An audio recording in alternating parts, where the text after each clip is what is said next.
Okay, it is fall. Well, I think it's fall.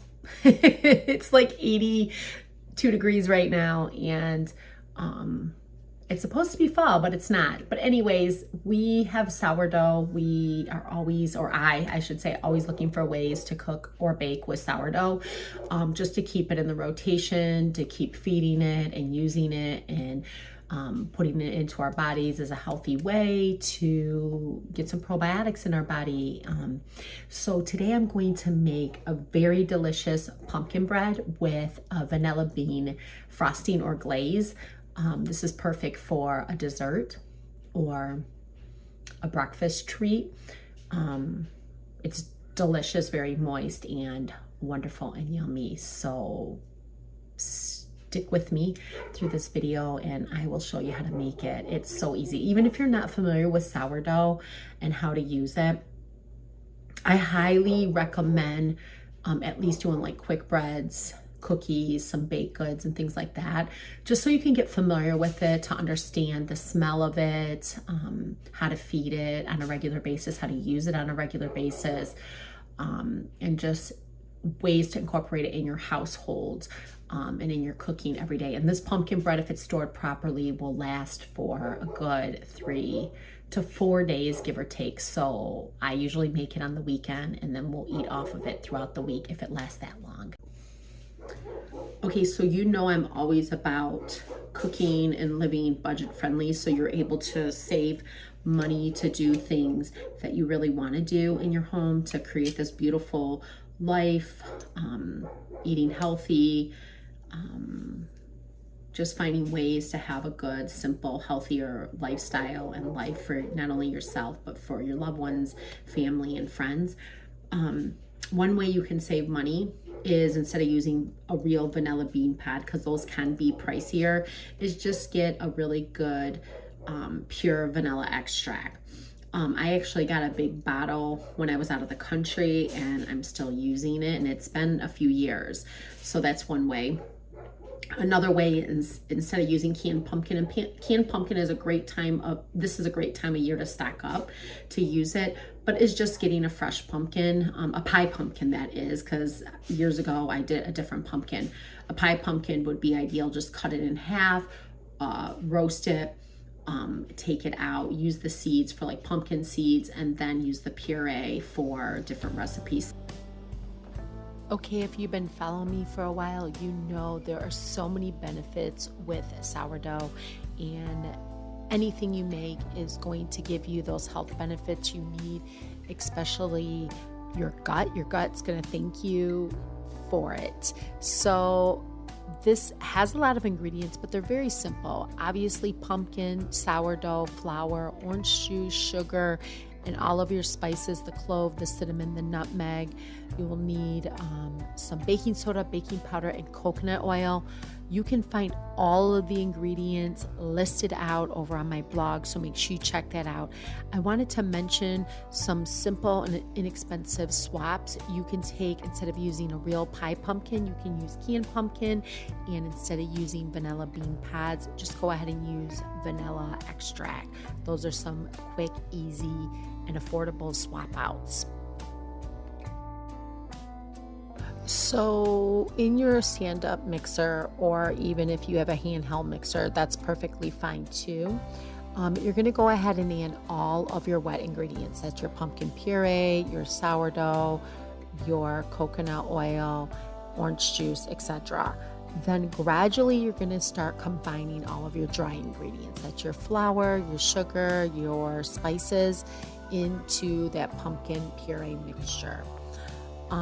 Now, the longer this ferments, meaning the longer it sits, the more benefits you are going to gain from this. I am sifting all of my dry ingredients in there. I just find this to make it makes it a little bit more fluffier. You can skip this step, but I do find that my breads and my baked goods are a little less dense and a lot more fluffier if I sift it. So back to the fermentation. The longer you let this ferment, the better the benefits are. So what I mean is, you're basically going to combine everything, and before you get ready to bake it, you can either let it sit out on the counter or you can store it in the refrigerator. because this does have a lot of ingredients that could spoil on the counter, I would recommend putting it in the refrigerator and then pulling it out and then bake it. Now in a grease loaf pan, so basically I just take butter and rub it all on the sides and inside of the loaf pan. I'm going to go ahead and add my bread batter into the loaf pan, and I'm going to place this in a preheated oven and cook it until it's completely cooked through. So I test this by taking a toothpick and I poke the center and the sides all throughout the bread, and if it comes out clean, it is ready to go. And then I put this on a rack to cool before I take it out of the loaf pan, because if you try to take it out beforehand, it's going to rip and not be as nice. And we are going to frost this with my vanilla bean glaze that I told you we are going to do in this recipe. Now you want to make sure this is completely cool before you frost it, because again, you are going to rip it. So while this is cooling, we're going to go ahead and start that frosting. So with this frosting, with a vanilla bean pod, that's what I'm using here. And like I said, you can use a vanilla extract. I'm going to split this bean pod completely in half and then take the blade of the knife and scrape out the vanilla bean and add that to my frosting mixture, which is basically butter, powdered sugar, and milk.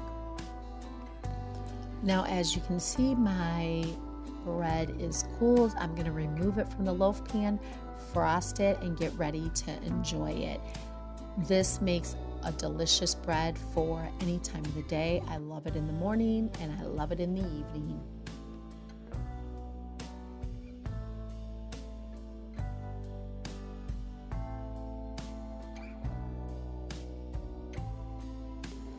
This pumpkin bread screams fall. It's cozy, it's simple, delicious, and you guys have to make it. And let me know if you do. Okay, so we're gonna grab a little piece of this and have a nice cup of tea and see how this tastes. Okay, so let's taste a little bite of this pumpkin bread.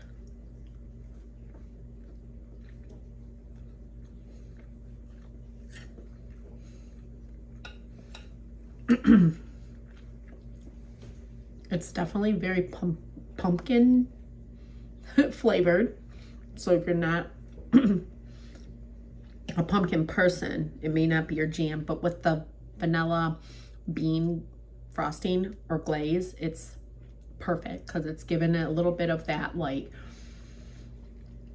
earthy fall smells and taste, the clove, the cinnamon, the nutmeg.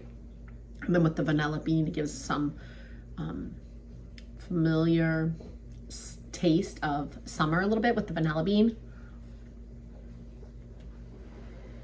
Not overly sweet, just perfect. So hopefully,